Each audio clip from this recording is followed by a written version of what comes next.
Jason from sunny Braga. The weather is absolutely brilliant today, and we decided that we are going to film a video at our favorite nata place, which is called Nata Street Nata. You can see they have outdoor seating. They have a lot of really, really great lattes and things like that, which is hard to find in Portugal because everybody just drinks cafezinho. And everybody who knows we come here a lot. Hi guys. But yeah, we already ordered our nata in Porto and we're gonna go chill with you guys. All right, my loves. So we are seated in Nata Sweet Nata, and of course we got our pastéis de nata, which if you don't know is very customary of Portuguese sweets. It's like an egg-based tart, custard tart, and of course you cannot have pastel de nata without Porto. So we got fine white Porto here. They sell from the Taylor brand, but this is what we're going to be munching on while we girl talk with you. All right. We're both standing here waiting for the video start. Guys, we are amateur YouTube people, so I have this thing down here on my watch and I'm pressing the button like, ready? Are you ready? Are you ready? Anyway, hi. How are you doing? How is everybody? Good to see you again. We are Expat Escapades. I am Lynn and I am Jason. and we are here to talk to you about our crazy shenanigans as we are trying to be Tuga, which if you don't know, Tuga is like I see it as like an affectionate and a shortened name for like Portuguese people, Tugas. So we trying to be Tuga up in here. Trying to be. Trying being the keyword.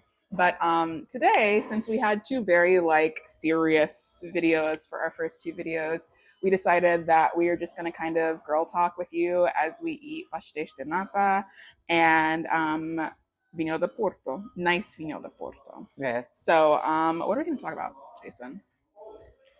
So, cheers. Cheers. First of all, we can try these pastéis. Mm-hmm. So, we'll be in a better mood. Yeah, it's been rough, guys. It's been hot out here for a pimp, if you know what I mean. Yes. But yeah. Let's try the pastéis, and it will make the entire world better. Ready? Mmm. Good. Orgasm. Foodgasm. Yes, it is. Like I'm greedy. Okay. So, what are we gonna talk about? Beauty stuff.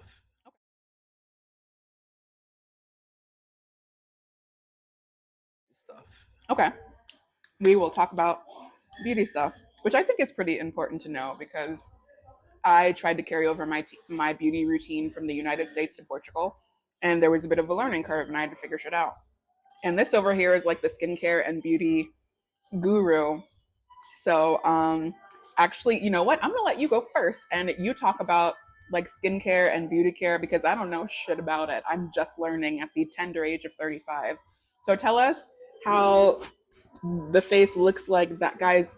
Guess in the comments, guess how old he is. I dare you. I dare you. Guess how old he is. Anyway, tell us about your facial routine. Jason. So basically in the morning, I do nothing special, but first of all, I think even men should take care of themselves and their skin routine, and they have a skin routine.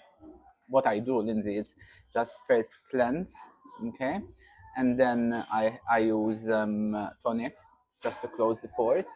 And usually I use Azelaicacid because I suffer from perioral dermatitis. So I find that Azelaicacid helps with the perioral dermatitis.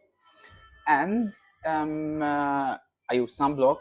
Religiously, I use sunblock because I have lots of pigmentation here. Thanks to myself, thanks to me. I will explain later. And in the evening, I have to cleanse with micellar water to make like a makeup remover, because not because I wear makeup, because the sunblock I use is a mineral one and it's very thick and it stays white, purplish white. And so I have to remove it with something that removes makeup. Otherwise, no matter how much I wash my face, it doesn't go.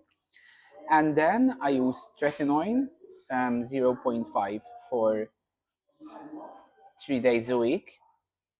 Before I used to use it every day, but I realized it was triggering dermatitis. It's very harsh on your Yes. skin, tretinoin. Yes, and the minute you injure the skin, if you suffer from perioral dermatitis, it comes back. And then I have to take a course of antibiotics of like 6 weeks. Yes, 6 weeks to get rid of it. So I figured out that if I use tretinoin for 3 days a week only, it doesn't flare up, doesn't come back. On top of that, I use another cream, another gel kind of, but you can find it in cream, which is hydroquinone, which is like they call it the Michael Jackson cream, because it lightens the skin. Um, but there's a limit how much you can use it. Otherwise, your skin will start to darken. So that I don't use it so often, especially in summer because of the sun. But in winter I use it every day, morning and evening, just for 3 months, and then I give my skin a break and I start all over again. Moisturizers. Do I use? No, I don't use moisturizers. Maybe some hyaluronic acid, but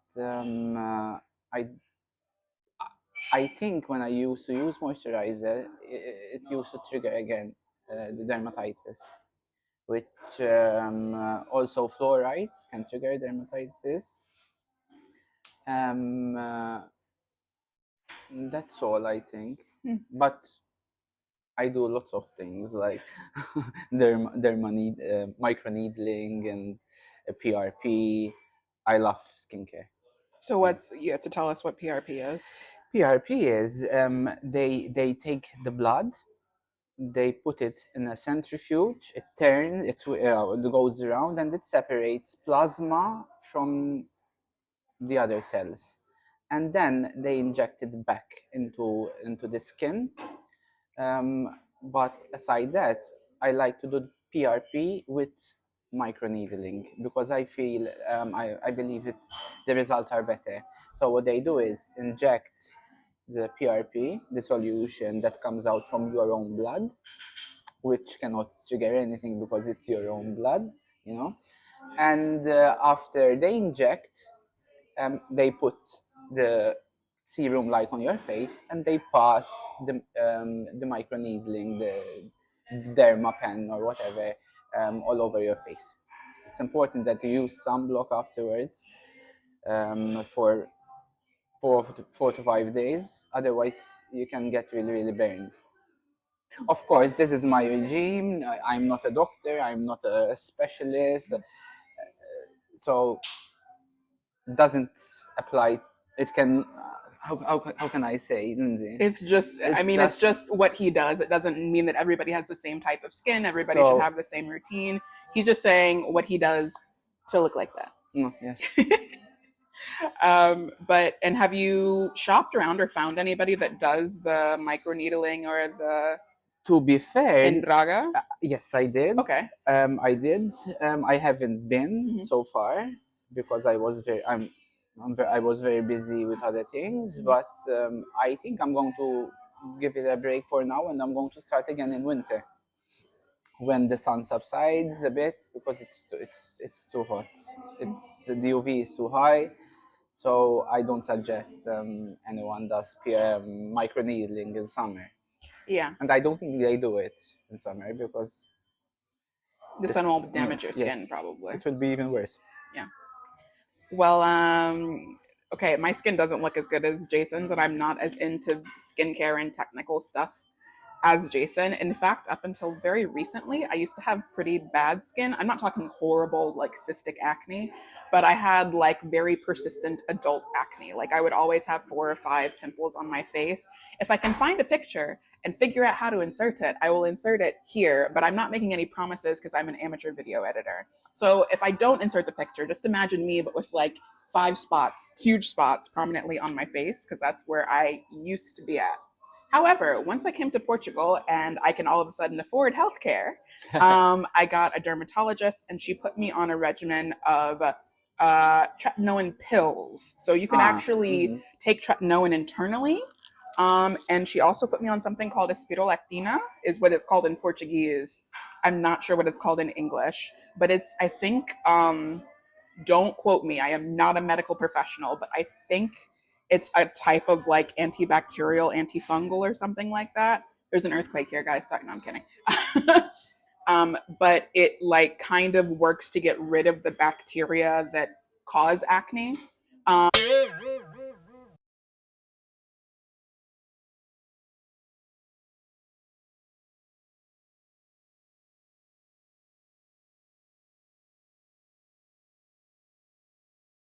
it's also supposed to be good for your blood pressure because I also have high blood pressure. Yay!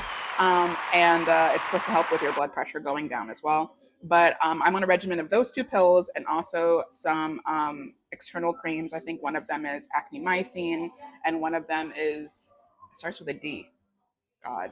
Um, I don't know. But guys, I'm sorry. Like I said, I'm not as into it as Jason, but she put me on a regimen of two pills and two creams. And I did this for pretty much 6 months until I saw results. And then all of a sudden, pretty much like overnight, my skin cleared up.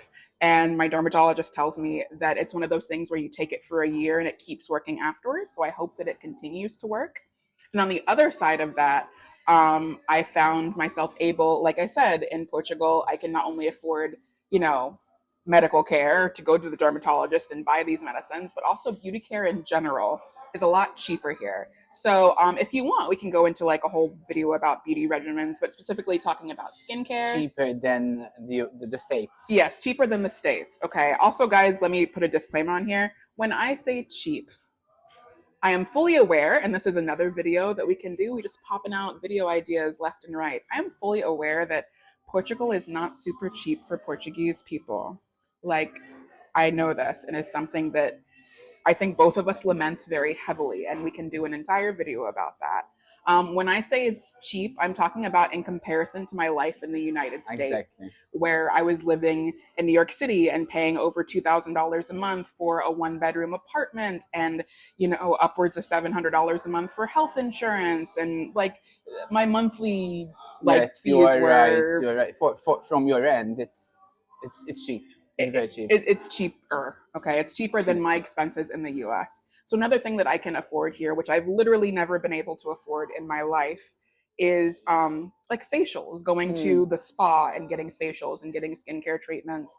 Like literally for the first time in my life, am I getting them here? So once a month, I go and I get a facial, and it costs me 50 euros, which I know is not the cheapest thing in the entire cosmos, but it's way cheaper than it would be for me in the United States. And it includes dermaplaning and like a deep clean. Which is even cheaper than Malta, and Malta is not so cheap. Yeah.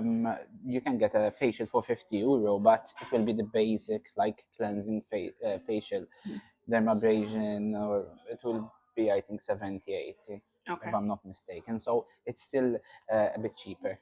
Yeah.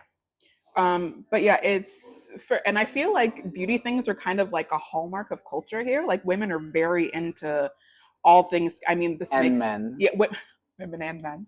I'm sorry. I'm sorry. Everybody is into all of things beauty culture, but I feel here, um, because Portuguese people don't make as much money as other countries in Europe, they set out to make all of these things very affordable and very accessible to everyone, which is why to me the price point seems relatively low. And like I said, we can go do another video about, like, if you want, we can do my whole beauty regimen, his whole beauty regimen, about how I transplanted it from New York, because in New York, I will tell you fully, I was spending $500 to $700 on beauty stuff, and it wasn't because I was doing excessive fancy pants type shit. I'm talking about like just waxing and nails and lashes and shit like that. And here it's a fraction of that. But like I said, another video. Here, skincare tends to be easier. It tends to be comparatively lower cost. And also, another thing that we could talk about is like the different brands. Are you familiar with any of the skincare brands here? Usually my prescription, sorry, my creams are prescription medicine, Mm, so doesn't matter. Mines are generic, it's just the ingredients mm-hmm. is the same. So But yeah, there's a whole nother, like, getting the same skincare brands that you would get in other countries depends on the country. If it's European, maybe. United States, not so much. La Roche Posay. If you like La Ah, Roche Posay, it is way cheaper here than it is in the United States because it is a French brand. Don't, French. yeah, okay. Okay. Um, Also, Asian skincare brands I found are very hard to get here. Like, I'm really into Tasha, and in the United States and Sephora, they tend to have it. In Portugal, I haven't been able to find it, and it's really expensive to get it shipped to me. So the skincare brands that you would have been used to don't really, they're not the same here. But No, for me, I buy some brands, mhm, but to be honest, since I'm living here, I migrated to some Portuguese brands, mhm, which I find they are cheaper mhm, and they're quite good. mhm, They're quite good. Like even a simple face wash with ceramides and mhm. hyaluronic acid, which is cheaper than I used to buy in Malta, and basically it's the same. So But yeah, like we said, if you guys would be interested in like a product video where we bring all of our products and show you what we use, or could they like even fit here on the table? we'd have to have a much bigger table. But yeah, we can definitely do that for you. But we wanted to keep this video kind of like shorter than our normal videos, and we've already gone over the time that we said that we would go because we like to talk. But anyway, we will go ahead and leave you with that. It's a very like simple overview, but if you have any additional questions, anything else you want us to talk about, please let us know. And we hope you enjoyed this format of kind of like girl talky, more casual type video. So now we're gonna finish our wine and pastiche and Yes. chill out because we stressed out adults, yo. So cheers. Until the next time. Until the next time, we'll see you later. Bye.